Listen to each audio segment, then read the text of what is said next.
Deu certo? Eu tô... Tá me ouvindo? Tá me Tô te vendo? ouvindo. Ai, meu Deus. Ai, O pessoal tá conseguindo me ouvir a Stephanie? tá me ouvindo? E aí, dá um ok pra nós, por favor, pelo amor de Deus. Vitorino, tá ouvindo nós dois? Ah, deu que deu. Aê, Bom, agora foi. Muito nossa. bem. Será que é o Vai meu? fixar o Será comentário. que eu não consigo participar de nenhuma? Ou será que... Sei lá, cara. Sei lá. Semana passada eu também fiz e deu certo, mas tudo Deu bem. Pelo menos deu certo certo? agora. Deu. Não, tá Ouvindo e ótimo, tá vendo. ótimo. Aí Beleza. vamos, Fechado. é. O... Vamos esperar a Eu galera fiquei um pouquinho. tentando... Enquanto o pessoal faz entra aí, eu fiquei tentando lembrar isso ontem. E falei, cara, onde que eu te conheci? Aonde que a gente se conheceu? Porque eu não lembro dessa parada. Eu sei que eu fui nos treinos com o Dani, né? Mas depois a gente acabou, acho que, tendo contato Acho que pela foi do internet. Você foi na Dani. palestra. Eu lembro que depois você foi na palestra lá, que, pô, isso aí pra mim foi muito bom. Mas isso foi agora. Foi esse ano que eu fui na palestra? Não, foi ano passado. A palestra foi ano passado. Acho que foi esse ano. Tá cortando, Sté. Será que o pessoal tá conseguindo me ver? Te ver aí também?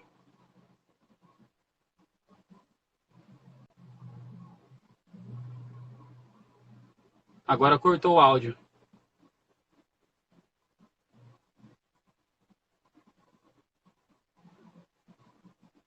Não acredito, cara.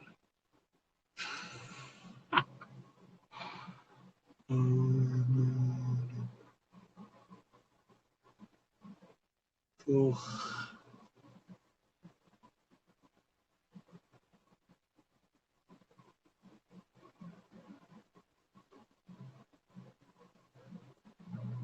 Tá, beleza. Vamos esperar ver, ela vai pegar o fone para ver se vai dar certo o áudio dela. O pessoal que tá aí, acho que deve estar, mas... Vitorina, você tá me ouvindo? José, você tá me ouvindo? Não sei se é só o dela ou se é só o meu. Cara, que bagunça isso. Amanda, você tá me ouvindo?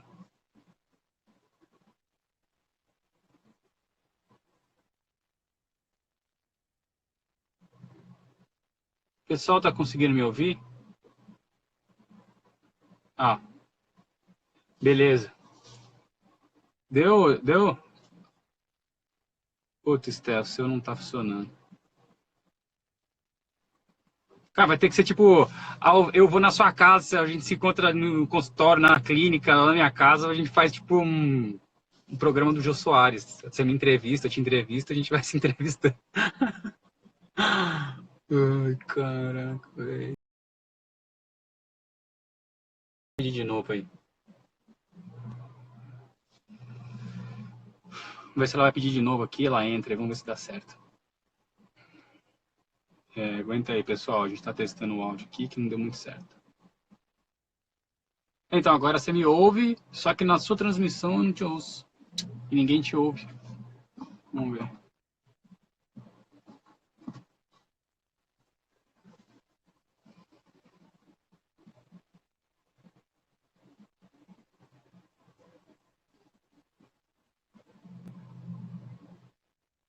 Tá carregando aqui o dela, vamos ver. Ah, tô ouvindo. Agora eu tô te ouvindo. Cara, será que é o meu sinal? Eu tô te ouvindo agora. Mas o seu áudio tá bem cortado. Tá me ouvindo? Aqui tá aparecendo. Puta merda.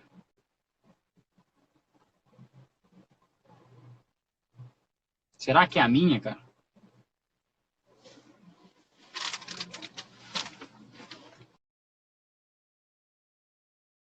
Olhe pra fora.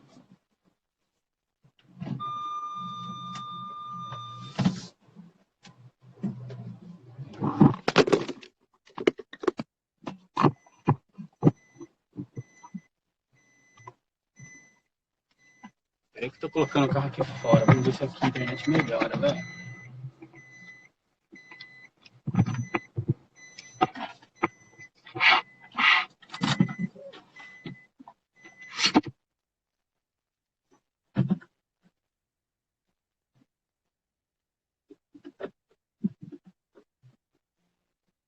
Peraí. Stephanie, tenta entrar de novo.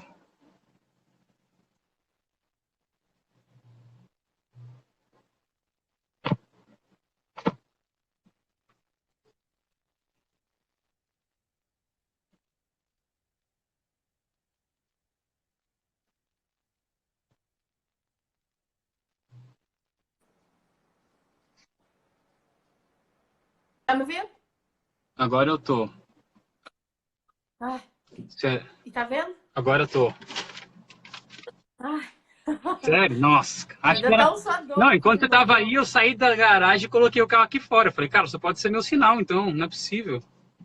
Ah, você tava dentro de uma garagem, pode ser isso, então. Não, mas a garagem era aberta, mas mesmo assim eu coloquei aqui pra fora. Bom, dá pra rolar Ah, agora, então vamos, pelo amor de Deus. Ufa, cara, vambora. Partiu, deu, a galera entrou. bora! Beleza. Bom, vamos lá. Gente, explica a ideia Não, da não. live aí. Onde você tá?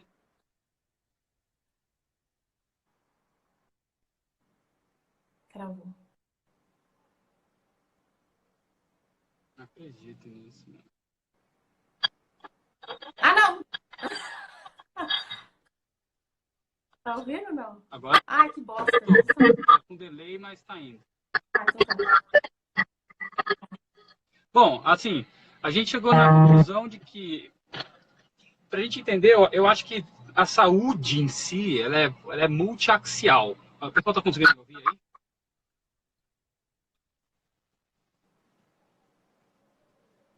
Beleza. A saúde em si, ela é multiaxial. O que quer dizer isso? Ela não é só, por exemplo, mental, ela não é só física, ela também tem a financeira. Multiaxial quer dizer multi-eixos, entendeu? Ela não é colocada num único eixo só que seja a saúde psíquica. Não adianta eu estar na obesidade, por exemplo, e estar fazendo um tratamento psiquiátrico ou emocional, né? Uma das coisas que coloca nessa live são esses dois eixos que pelo menos a gente tem que trazer e que a gente consegue trabalhar e que às vezes está mais latente nesse momento onde a gente está recluso, né? E até foi legal que você colocou algumas coisas que o pessoal colocou no seu Instagram aí, né? Algumas perguntas. Uhum. E a gente achou a necessidade de conversar um pouco sobre isso. A minha linha é treinamento nacional, ainda mais agora a gente está compartilhando algumas lives de treino kit. Tá cortando muito áudio, Lu. Bom, vamos falando e aí, se ninguém entender nada, aí a gente para, pode ser? Eu tô ouvindo direito, você tá ouvindo direito? Tô te ouvindo direito. Não vai, não vai. Então, a gente achou a necessidade de conversar um pouco sobre a junção dessas duas atividades, desses dois tipos de saúde aí, físico e mental, principalmente nesse momento que a gente está vivendo de reclusão, de confinamento. Então, acaba que você fica muito mais tempo com a sua cabeça, com as suas neuras, provavelmente. E aí, uma coisa que eu percebo bastante é que tem muita gente com a necessidade de dar vazão. Muita gente, eu incluo nisso, não estou falando Sim. de outras pessoas, não. Mas de dar vazão para essa energia acumulada, né? E que, infelizmente, gente, não é energia good vibes, não é coisa gostosa, né? Até porque a gente... Oi, Fê! Essa Fernanda que entrou agora é minha amiga, ela também é psicóloga maravilhosa. Ela que dá suporte para minhas amigas lá, para nós, né? A gente tem um grupo e hoje a gente está conversando exatamente disso. Que agora pegou, eu acho que o lance de cair a ficha que o filme vai abalar para todo mundo.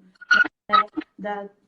E aí a gente estava conversando sobre isso, eu até falei que a gente ia conversar um pouco, né, desse assunto aqui na live também. Mas a ideia é isso, é discutir um pouco sobre a importância importância do equilíbrio dessas duas frentes. Sim. O legal dessa parte que você colocou de financeiro, até a gente pode abordar um pouco sobre isso, e por que que abala tanto a estrutura nossa, né? Porque se a gente for pegar, existem 5 necessidades básicas do ser humano. Isso aí quem disse foi Maslow. Então, a pirâmide de Maslow, ela coloca assim, que existem 5 necessidades básicas do ser humano. A primeira necessidade básica, o pilar dessa pirâmide, é a necessidade fisiológica. O que é necessidade fisiológica? Fazer xixi, sexo, aquecimento, tudo essas coisas estão na parte fisiológica. Depois vem a parte, na segunda camada, vem a parte de reconhecimento e segurança. E por último, no topo, é a autorrealização empática. Por exemplo, é eu me doar para o outro em quase 100% das minhas coisas. A gente teve alguns avatares que passaram por aqui, por exemplo, Madre Teresa, Gandhi, Jesus Cristo, são grandes exemplos de pessoas que viveram sua vida doando, né? Quando começa nessa crise, a gente começa a perceber que quando vai chegando perto dessa base dessa pirâmide, que começa a afetar a minha parte fisiológica, a minha parte de segurança, de ter um aplauso, de ter um afeto, de ter um carinho, de ter uma dependência emocional, né? Mas sim também do que o outro objeto. Então, por exemplo, o quanto que... e aí entra o financeiro, né? O quanto que, por exemplo, a minha casa, eu tenho um apego à minha casa, a minha motivação é a minha casa. O quanto que a minha motivação é o meu carro. O quanto que a minha motivação é o meu status social, entende? Porque todo mundo dentro dessa crise é o status social. Acabou, a gente vai deixar de comer aqui no final de semana para comer um arroz com ovo. Entende? Alguns mais, outros menos. Então começa, lógico que dá uma desestrutura, porque está mexendo na base principal nossa. A nossa base principal é essa, é a fisiológica e segurança e reconhecimento. Tanto que a gente começa a entender que a parte fisiológica é extremamente importante e a gente faz tudo para ter essa parte fisiológica. Tem um filme que retrata muito bem isso, que é um time de futebol americano, se não me engano, ou de rugby, que eles caem, esse filme é verídico, que eles caem nos Andes e o que acontece? Demoram 2 semanas, se não me engano, um pouco mais para resgatar eles. Só que eles acabam a comida. Então o que eles fazem? Eles começam a comer as pessoas que estão mortas, né? Os humanos, os jogadores ali que morreram. Então, pra você ver onde vai a nossa base estrutural, a gente é capaz de fazer tudo. E é lógico que qualquer crise financeira, que vai abalar principalmente a nossa parte de segurança e reconhecimento, e a parte fisiológica vai dar uma desestrutura, né? E é muito importante a gente ver, e até coloquei esses dias no meu Instagram, o quanto que, por exemplo, o medo ele tem uma capacidade interessante, né? O medo ele revela uma das coisas que mostra que a gente tem a capacidade de amar. O medo é isso, ele mostra que a gente tem a capacidade de amar. Por que mostrar que a gente tem a capacidade de amar? Porque tudo que eu temo perder, de certa forma eu amo. Se eu temo perder a minha mãe, é porque eu amo minha mãe. Tá sem áudio? Puta que paroca, velho. Não acredito. Voltou? Não voltou?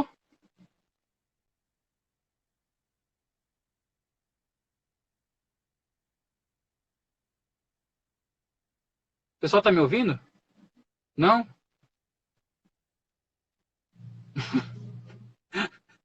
Eles estão ouvindo, a não ser que você coloque as perguntas aí no Instagram. Não, o pessoal tá me ouvindo, acho que não é o meu sinal, não.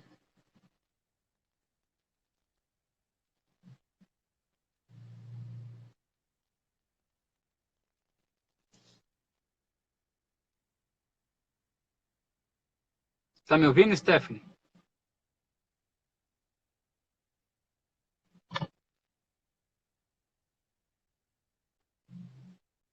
Então, o pessoal tá me ouvindo. O pessoal tá conseguindo me ouvir.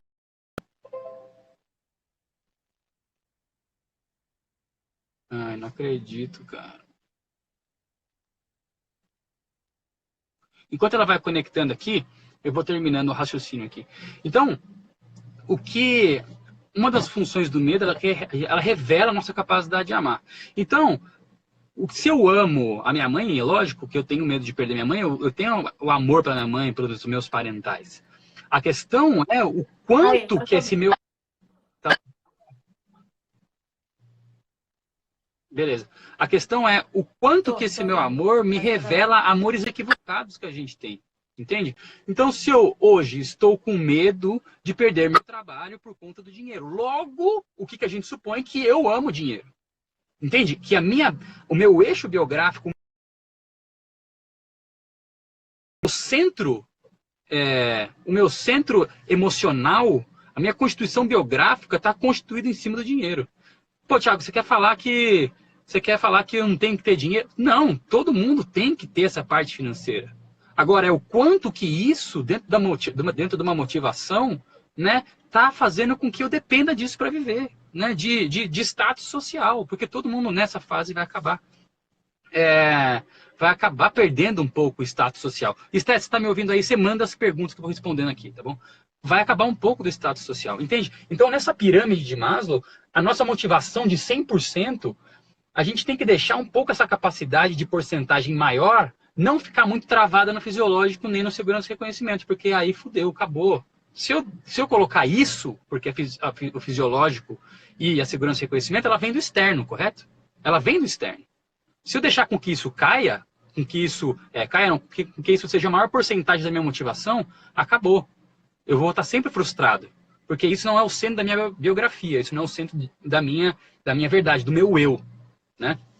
E aí, muito do que a gente estava falando, eu e a Stephanie, também estava ligado a essa parte das doideiras que a gente está vivendo nesse confinamento, né? E uma dessas é a parte financeira por conta disso, vai abalar nossas estruturas. Um outro ponto que ela colocou também, que é muito interessante, é que a gente tem ganhado peso por conta disso, né? E é normal, uns ganham, tem paciente meu que ganhou peso, tem paciente meu que perdeu peso. Isso é muito louco, perdeu porque às vezes está sem rotina. E é isso que é importante, porque a gente vem de uma geração, né?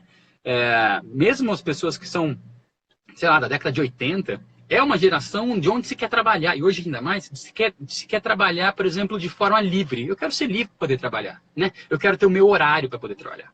Mas mesmo assim, tendo essa liberdade, né?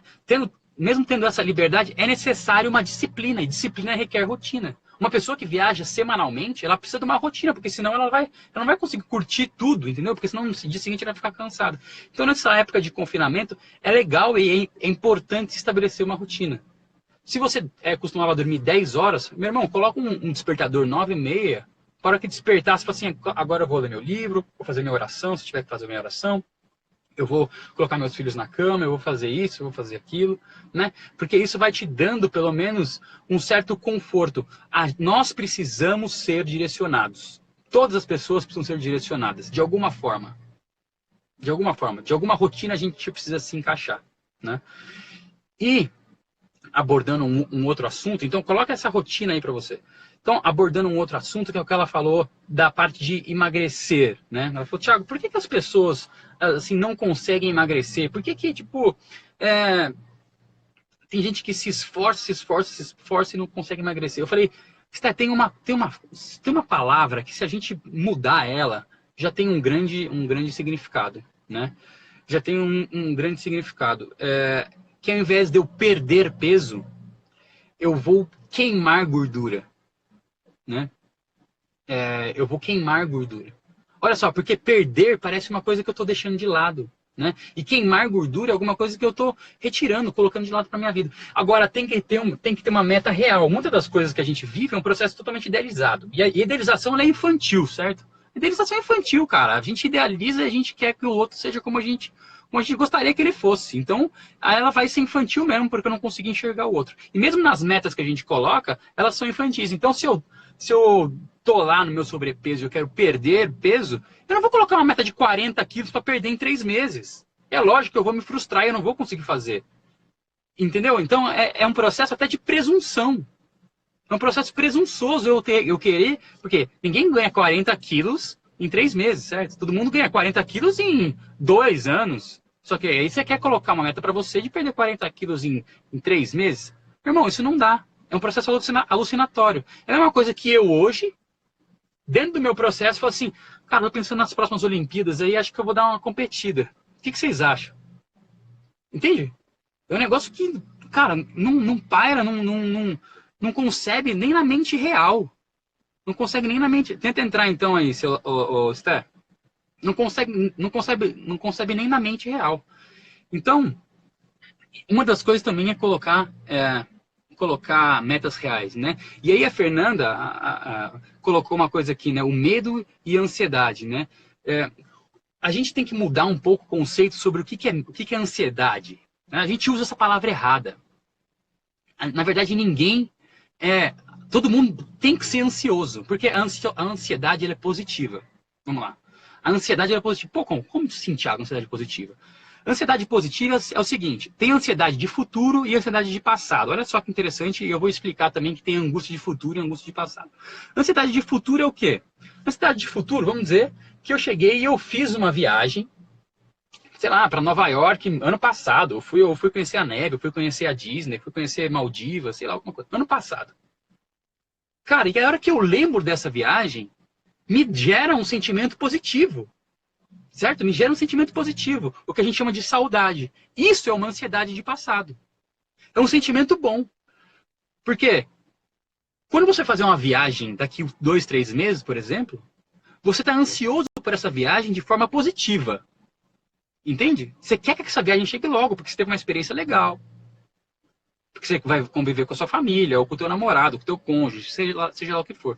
Então, essa ansiedade é positiva. Entende como a ansiedade é boa? Porque não tem como um sentimento ter dois polos. Eu tenho uma ansiedade boa, eu tenho uma ansiedade ruim? Não. O que se chama é angústia. Então, quando eu tenho uma angústia de passado, por exemplo, quando eu, sei lá, terminei algum relacionamento, fui mandado embora, ou alguém faleceu da minha família, ou eu sofri um trauma. Então, isso é uma angústia de passado. Né? Eu vivo angustiado em relação ao passado. E aí aquela frase clichê de que viver de passado acaba entrando num processo depressivo. Lógico que entra num processo depressivo. Né? Mas angústia de futuro também, por exemplo. Todo mundo hoje não está vivendo ansiedade, está vivendo uma angústia, porque às vezes ninguém sabe o que vai acontecer sobre o seu próprio trabalho semana que vem. Se vai estar trabalhando ou não, se vai ter dinheiro ou não. Então o que a gente vive hoje é angústia e não ansiedade. Certo? Voltando um pouco, se eu basear toda a minha motivação dentro de Maslow, na pirâmide fisiológica de segurança e reconhecimento, já era. Não quer dizer que eu não tenha que ter. E aqui a gente tem que entender uma coisa muito interessante. Eu costumo, dentro de consultório, utilizar a religiosidade, não religião. Né? E quando a gente pega uma obra que foi de extrema importância para a gente seguir um padrão de um ser, um ser exemplar, foi JC, né? E JC sempre falava alguma coisa, né? E um dos discípulos dele falava, tudo posso, mas nem tudo me convém, né? Que era Paulo. Então, quer dizer, eu posso ter tudo? Posso. Mas será que me convém ter tudo? Porque se eu tiver tudo, eu vou ficar apegado e aí eu vou ficar nesse eixo material que funcional. E vamos lá, vamos entender de forma... Vamos colocar hipóteses aqui, porque olha como a gente sofre de forma, às vezes, meio que aleatória e à toa, né? Vamos colocar hipóteses. Vamos supor que vai dar um BO. Vai dar um BO aí. Vai dar um BO e você tem que voltar para casa da tua mãe, por exemplo, porque você não consegue pagar teu aluguel. Beleza. O que aconteceu? Você só mudou de teto. Você vai ter uma casa para dormir. Você vai ter o que continuar se alimentando. Só que não vai ser sushi, vai ser arroz com ovo. Mas alimento vai ter. Casa você vai ter. E aí? E depois? Vamos piorar um pouco a situação. Vamos piorar a situação que tua família também quebrou. Tua família também quebrou. E, cara, não tem como ajudar. O que vai acontecer? Vamos pegar duas famílias e unir? Vamos pegar aquele tio que mora, que é vizinho, e vamos unir as duas famílias? Beleza, aí todo mundo consegue pagar o aluguel, consegue rachar as coisas. Aí tem 10 pessoas morando na mesma casa. 10 negros. Vai ser bagunça? Vai ser bagunça. Mas você ainda vai continuar tendo teto para viver. Você vai continuar comendo. Você vai continuar indo no banheiro. Você vai continuar vendo teus amigos. Você vai continuar... Então, onde que vem isso? Onde que vem esse sofrimento? E vamos piorar a situação ainda? Acabou todo mundo. Virou um Walking Dead isso aqui. Mas ainda vai ter um sistema. Na pior das hipóteses, gente, quem cuide de mendigo hoje na rua, não tem? Eles, de certa forma, não passam fome. Então, até para eles, tem comida. Isso serve para a gente começar a pensar onde está centrado o nosso eixo biográfico, entende?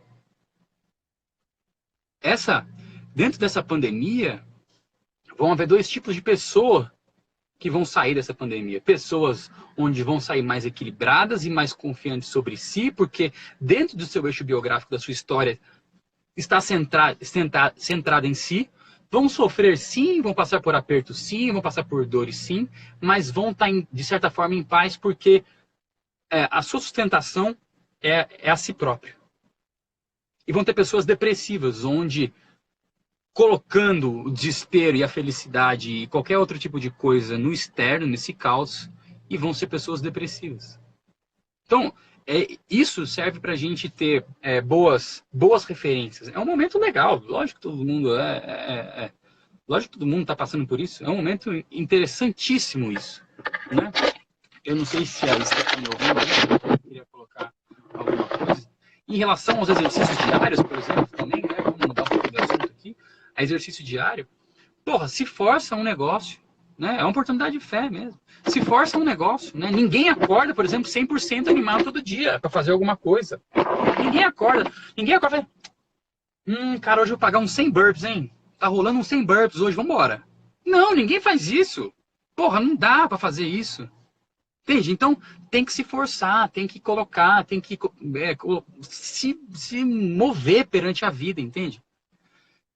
Para quem tem uma certa religião, seja ela qual for, tem uma frase que eu ouvi esses dias que afeta muito, de forma positiva, né? Desdenhar da realidade é dar um tapa na cara de Cristo. Para quem tem fé, medita sobre essa fé, sobre essa frase. Né? E voltando um pouco sobre a rotina, tem que colocar essa rotina, tem que se forçar mesmo, né? E muitas das pessoas, elas confundem, eu vejo, em relação à produtividade. Puta, eu não estou sendo produtivo, mesmo nessa crise eu não estou sendo produtivo, eu não estou conseguindo produzir, né? Você tem que ver o que está sendo de prioridade para você, o que é prioridade para você nesse momento. Né? Se você não está fazendo exercício, porque não é prioridade. Se você não está cozinhando, porque não é prioridade. E a Stephanie falou assim, pô, mas Thiago, o pessoal está falando que está engordando. Mas, pô, por que não usa essa oportunidade para emagrecer? Porque agora você está tendo tempo para cozinhar um pouco mais saudável, você está tendo um tempo para fazer um pouco mais de exercício. Você tá tendo... Percebe que nada está bom na vida do ser humano se não se coloca um propósito? Entende? Nada está bom se não se coloca um propósito.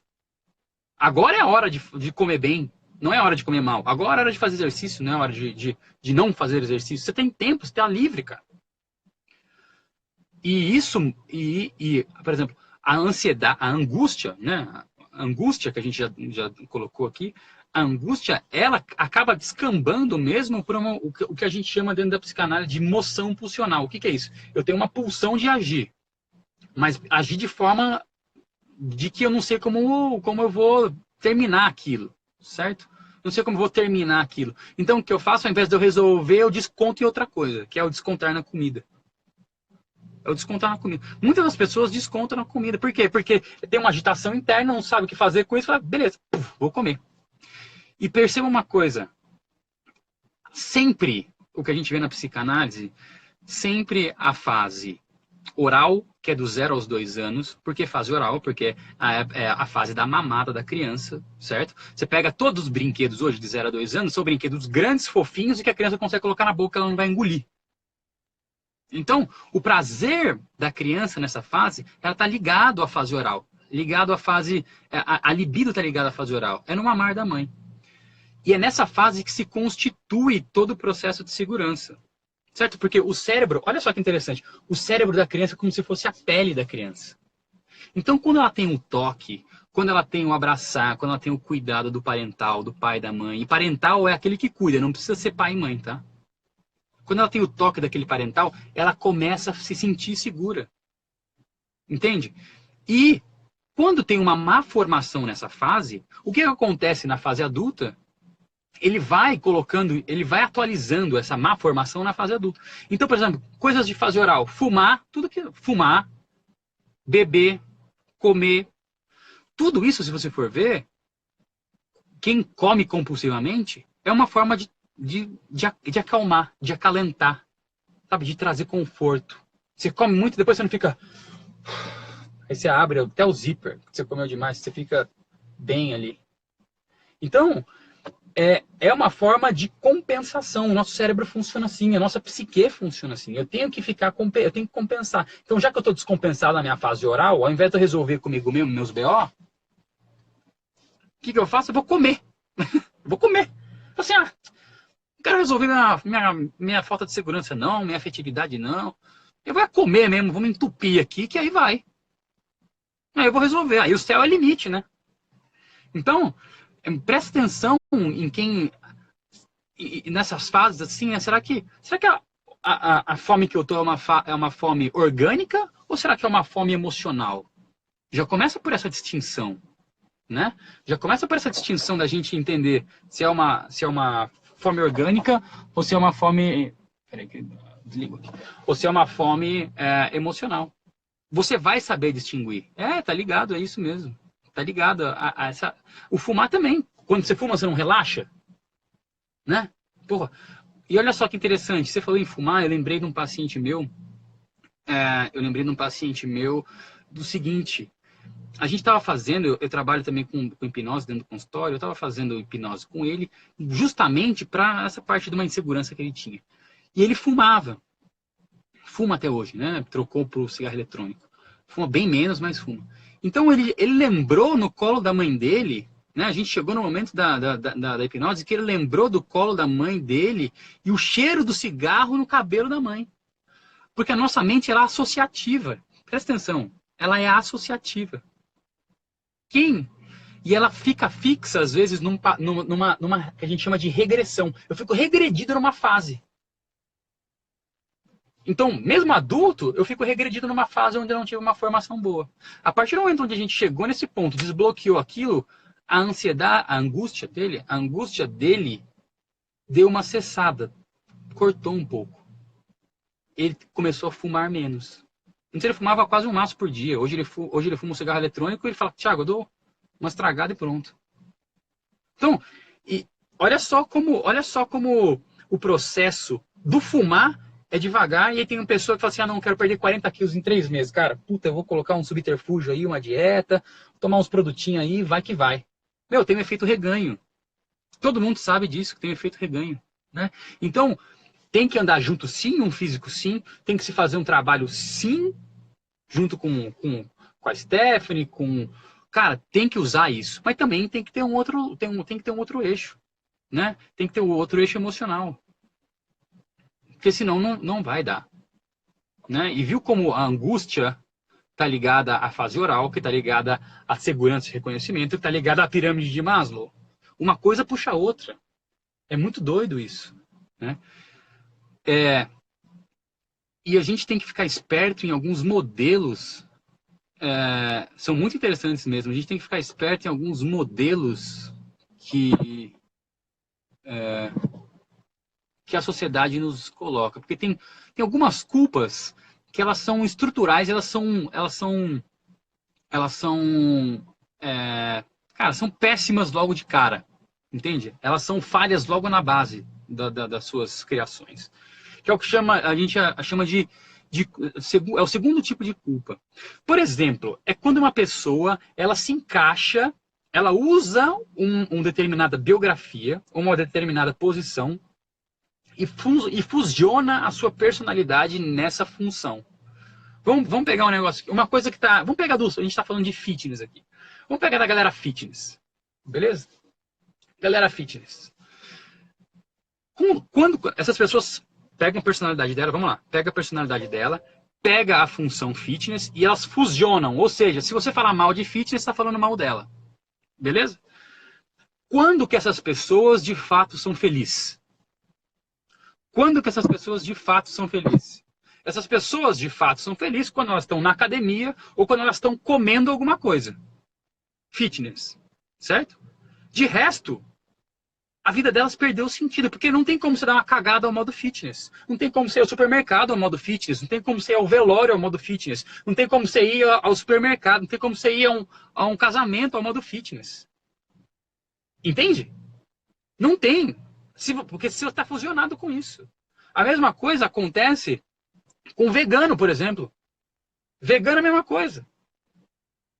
Não tem como dar uma cagada no modo vegano. Não tem, então, não tem como ir ao supermercado no modo vegano. Então, a única forma da pessoa ser feliz, sendo vegana, é quando ela está comendo de forma vegetariana. É vegana. O resto do dia tem uma culpa estrutural em cima dela, que ela não sabe de onde vem, que ela fica se culpando pro resto do dia. Ela só fica bem com ela mesma quando ela está comendo ou quando está fazendo exercício. Só que isso é um eixo biográfico pobre, mas tem vários eixos biográficos que foram criados e que a gente tenta colocar sobre. Por exemplo, o modelo maternal, não existe um eixo perfeito sobre o modelo maternal, só que não tem ninguém que é exemplo de modelo de mãe. Mas se cria um modelo. Só que a pessoa se funde a esse modelo e ela nunca vai conseguir atingir esse modelo. Logo, ela tem uma culpa estrutural pro resto da vida. Acabou. Modelo de pai. Modelo profissional. Modelo de sucesso. O modelo de sucesso é o pior modelo que existe hoje dentro de uma sociedade, porque ele arrebenta com todo mundo. Na base ele já é fracassado, porque não tem como você ter sucesso, não tem como você ter sucesso baseado no outro. Ah, não, Thiago, tem sim. Tem sim, que você não sabe, porque, cara, eu pegar lá, estudar um pouco sobre bolsa de valores, aprender sobre travas, aprender sobre butterfly, fazer um monte de coisa, e aí eu vou conseguir ter dinheiro. Beleza, você vai conseguir ter dinheiro, mas percebe que até chegar essa informação a você estava alienado dessa informação, você estava sem essa informação. Então esse movimento da informação chegar até você... Ah, Thiago, mas eu procurei. Tudo bem, mas você foi procurar a informação que você foi de encontro dela, mas essa informação talvez não chegava para você. E isso depende de outros fatores. É muito louco esse negócio. E aí tem um monte de gente que ensina o que é sucesso, às vezes, para uns, não é uma fórmula para outros. Aí você fica perdido. Você tem 500 pessoas fazendo... Você tem 500 pessoas fazendo live sobre do que é sucesso, como chegar no sucesso. E aí o que acontece? 1 ou 2 chegam e pronto, acabou. Né? Então, isso você já vai se estruturando, cara, com uma culpa imensa. Você nunca vai conseguir sair disso. Então, eu acho que, voltando a como a gente consegue livrar isso, né? Colocaram aí. Cara, uma das coisas que a gente tem que perceber na vida é que a vida ela é simbólica e pedagógica. Eu sempre falo isso. A vida ela é simbólica e pedagógica. Por quê? Porque tudo é símbolo. Tudo é um símbolo. O que seria, por exemplo, esse grande governo? Por que todo mundo às vezes revolta-se contra um grande governo? Porque o governo representa uma proteção. Certo? O governo representa um papel protetor. Um papel de nutrir. Um papel de suprir coisas. E qual é a simbologia dentro do teu ambiente familiar de uma pessoa que tem a função, pelo menos social, colocada dentro do sistema familiar, que tem o papel de nutrir, que tem o papel de suprir? Isso daqui não é machismo, hein? Essa é uma função social estabelecida. Ainda é arcaico, mas está ligado ainda ao homem. Então, é interessante perceber, não digo que todos, mas é interessante perceber que aqueles que têm conflitos com os pais são pessoas que são contra e se revoltam contra o governo. Isso é muito interessante, cara. Todos? Não disse todos. Eu disse a maioria. Isso constatação de consultório. E tem até um texto de uma magistrada que fala sobre o judiciário e seu papel paternalista. Que fala muito sobre isso, que fala sobre essa relação. Percebe que doideira isso? O nosso inconsciente, ele é simbólico. Ele vai muito por símbolo. Então, como a gente resolver isso? Através dos símbolos que a vida nos apresenta. Ponto. E pedagógico por quê? Por que pedagógico? Porque uma fila de um banco não é só uma fila de um banco. Se às vezes você entra na fila de um banco e você começa a ficar irritado, isso já começa a te dar um bom sinal, uma boa pedagogia, que tua prepotência está lá em cima, que você é um puta de um desorganizado, que você não tem que ser atendido primeiro que os outros. Só porque você está irritadinho. Entende? Então, é isso. Perceba a simbologia e a pedagogia que a vida nos coloca. E esse é a vida que a gente tá construindo. Essa é a vida. Tudo tudo tá jogado nas possibilidades. Tudo existe. Agora, a ação que você vai tomar perante aquilo é sempre responsabilidade sua, né? Bom, eu acho que eu já falei bastante, não sei se eu desviei do assunto ou não, do que a Stephanie queria, né? Eu acho que talvez possa ter desviado, fui um pouco mais para o meu lado, mas, gente, mantenha-se uma rotina, coloque uma estruturação de rotina dentro do teu dia a dia, né? Se você acorda sempre às 8, comece a acordar às 8, cara. Né? Se você dorme às 10, volta a dormir às 10. Se você come direito, agora é época de comer direito. Não é época de comer errado, não. É época de comer direito, porque você está tendo mais tempo para cozinhar coisa saudável. Só que você fala, puta, velho, foi no supermercado, vou comprar um bacon. Meu irmão, que bacon, cara? Você tem que comprar um arroz integral, cara. E você tem que começar a curtir o processo, não é forçar o processo. É outra coisa. É começar a curtir o processo. E não forçar o processo. Beleza? E ó, vai dar BO sim, vai dar conflito sim. Por quê? Por que vai dar conflito? Porque como tudo é transferencial, a pessoa que está do teu lado, o teu cônjuge que está do teu lado, os teus pais que estão do teu lado agora na tua casa, eles são um espelho seu. É por isso que as neuroses são familiares. Então a gente transfere sempre tudo, a gente está próximo do objeto. Objeto para psicanálise, tudo que está fora. Então se eu tenho um conflito, mesmo inconsciente, com meu pai, ou com a minha mãe, ou com meu cônjuge, cara, é por isso que você está irritado com alguém que está do teu lado aí. Porque alguma coisa ele está te pulsionando. Entende? Ele está te mostrando alguma coisa sobre você. Seja a tua falta de humildade, seja a tua prepotência, tua arrogância. Então, agora, por isso que é todo mundo irritado. Por quê? Porque o sintoma agora está cada vez mais perto da nossa frente. O sintoma está na nossa cara. Eu estou me relacionando com o sintoma. É tipo isso. Né? Eu me relaciono com o sintoma agora. Só que o sintoma sou eu, então quer dizer, o que eu estou fazendo comigo mesmo? E tem gente que não está aguentando mais. Tem um paciente meu que fala assim, não vejo a hora de sair daqui, cara.